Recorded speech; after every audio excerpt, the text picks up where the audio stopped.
and this is the Taj Mahal.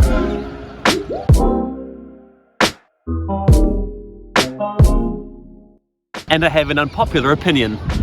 Everybody always hears the positive. There's so many beautiful things about this place, and it is. I'm not taking away from it. But before I get there, let's start at the beginning of the day. Good morning. It's 5:45 in the morning, and we're gonna get up and we're gonna see the Taj Mahal at sunrise. There's lots of tuk-tuks and people and cars being driven down, so she's already bustling. It's one of the wonders of the world. It is one of the wonders of the world. Well, we were hoping to avoid the long queue by getting up nice and early.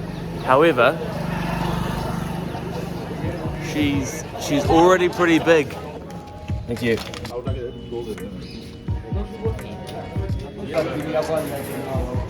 The guys and the girls split.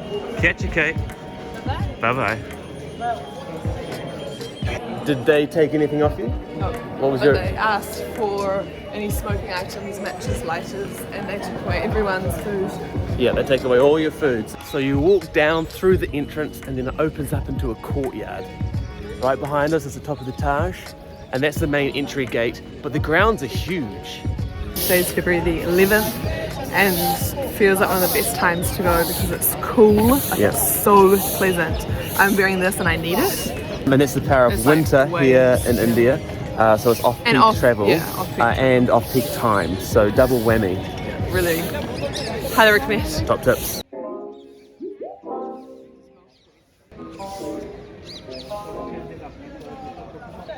Beautiful sunrise.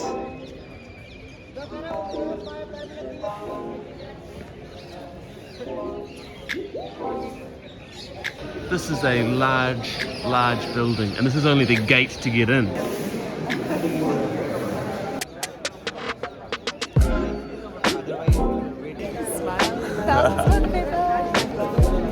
That's where we walk in. That's the Taj. This here is the beautiful flowers that no one looks down to observe. Always look down. And it's the beginning of the pool. Paddling pool for toddlers. That's about the 7th guide that we've shooed away kindly, saying no thank you, no thank you. But guides come up like mosquitoes, effectively, and they buzz around you. They don't bite as hard. They don't bite as hard.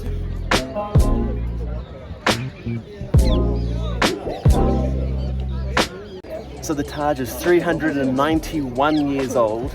It took 20 years to build and 20,000 workers who worked on it. And there's an urban legend, and it goes like this, that all of the builders' hands were chopped off after they finished building this, so they could never make anything as beautiful ever again.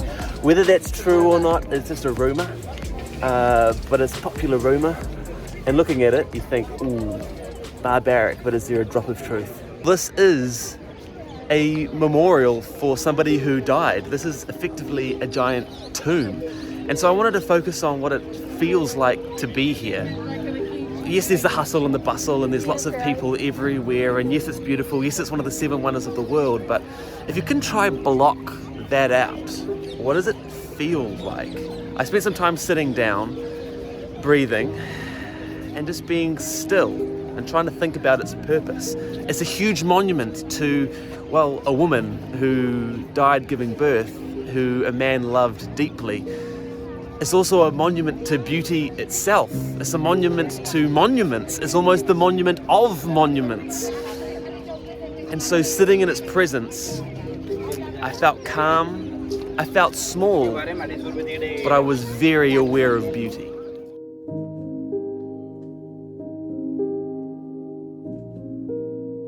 So from an architectural perspective, what is this trying to say? If it's a piece of art, what is it trying to communicate to us, the viewer? Because that's exactly what this is. Well, it's white, it's huge, it's grand. The scale of it is ginormous. Purity, wealth. It's made of marble, so it's everlasting. And it really does show the scale of his affection, of his love, simply reflected in the scale of this beast. Or does it? And that's where my unpopular opinion comes in, but we'll talk more about that soon.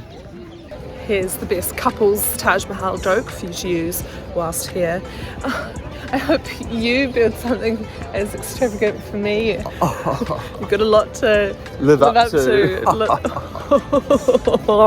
Also, don't come here on Fridays. It is not open on It is Friday. not open on Friday. And if you forget these, if you don't get them with your ticket, you can buy them here for 20 rupees. But they should come free with your ticket. You gotta wear your little shoesies. Protects the marble, keeps it clean. There's a lot of queuing here. This is geometrical wizardry. It's symmetrical in every way and it's beautiful. In 1653, when this was said to be completed, it's said to have cost around 32 million rupees to build and complete, and in today's money it would cost 70 billion rupees. Lines, lines, lines, lines, lines, lines, lines, lines, lines, lines, lines, lines, lines. Lines don't matter. So at the end of the day, you stand in the Taj Mahal. Don't care if I'm in a friggin' line. So we're not allowed to film inside the mausoleum, so cameras are away as of now. There are documentaries on YouTube that show you this, you just have to look them up. Behind the Taj is a waterway. So we've been to quite a few different temples, buildings, infrastructures around India, and a lot of them are very ornate, where they are visually packed full of stimulus. But one of the cool things or unique things about the Taj Mahal is its simplicity. It's obviously made out of white marble, which is visually simple, but then the designs, like the ones behind me here, are just a repeated motif of just flowers interwoven, or where it's just like subtly embossed flowers along the walls. Yes, there's some writing in some areas where it's a little bit more artistically dense, but I think it's the simplicity of the Taj that adds to what Kate called its classiness, and probably some of its timelessness and charm has lasted throughout the years. So this might be an unpopular opinion about the Taj Mahal. However, I don't know if it's all just about her. Mumtaz Mahal was obviously the reason for building this. Her death during the birth of her 14th child sent the Maharaja, the king, into sadness, and obviously he then commissioned this big beautiful building that we know as the Taj Mahal.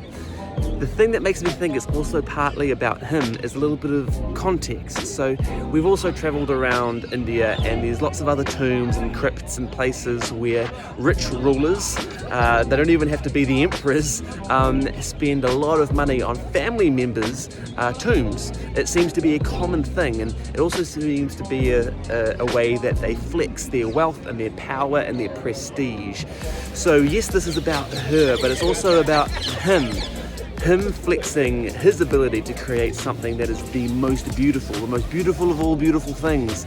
And yes, it's honouring her, but it's also honouring him and his power, his wealth and his resources. I also think it's about him a little bit because, yes, she died, he built the tomb for her, but then when he died, he was also buried here as well. You come into the main area, where we couldn't show you, her tomb is perfectly centered in the middle. It's all geometrically perfect, based around her and where she lies.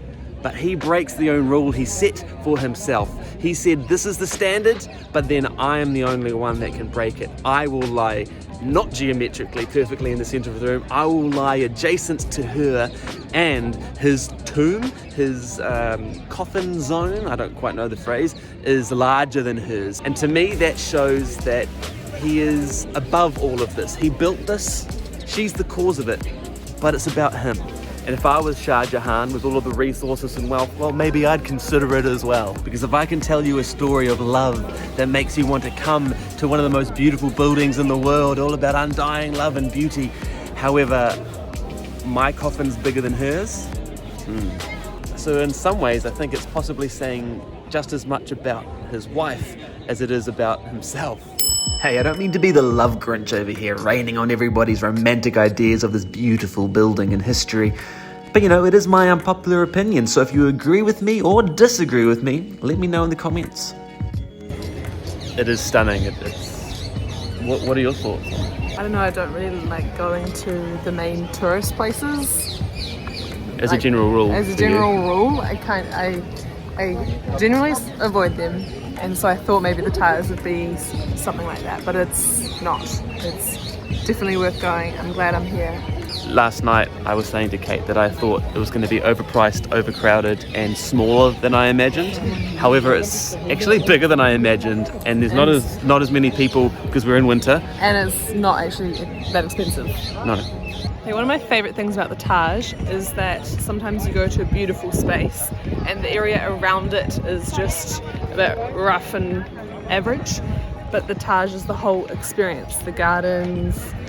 It's just like a lovely place to be, so you don't just go there, be like, cool, saw that beautiful thing, and walk away. Like you feel like you don't want to leave. But if you linger in one place for too long or sit for too long, there are guards, the whistles going, move along, and it says on your ticket only 3 hours. Your morning ticket lasts until 12 and your evening ticket lasts until 5:30. 2 to 3 hours is a really good amount of time here. So it's getting busier and hotter, so I think it's time we go get some breakfast and get a chai. Ooh, love a chai. And if you want to know 3 key things that if you do them, it'll make your experience at the Taj Mahal even better, watch this video here. Watch this playlist here for more of our India journeys. We are here in India for 3 months after all, so there's lots of content right here. This guy.